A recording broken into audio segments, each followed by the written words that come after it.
لوگوں، ایک مثال بیان کی جاتی ہے، اسے غور سے سنو کہ جن لوگوں کو تم اللہ کے سوا پکارتے ہو وہ ایک مکھی بھی نہیں بنا سکتے، اگرچہ اس کے لیے سب اکٹھے ہو جائیں، اور اگر مکھی ان سے کوئی چیز چھین لے جائے تو اسے اس سے چھڑا نہیں سکتے۔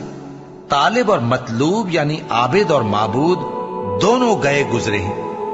ان لوگوں نے اللہ کی قدر جیسی کرنی چاہیے تھی نہیں کی۔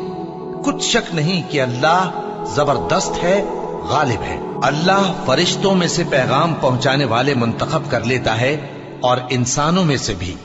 بے شک اللہ سننے والا ہے، دیکھنے والا ہے۔ جو ان کے آگے ہے اور جو ان کے پیچھے ہے وہ اس سے واقف ہے، اور سب کاموں کا رجوع اللہ ہی کی طرف ہے۔ مومنوں، رکوع کرتے اور سجدہ کرتے اور اپنے پروردگار کی عبادت کرتے رہو اور نیک کام کرو تاکہ فلاح پاؤ۔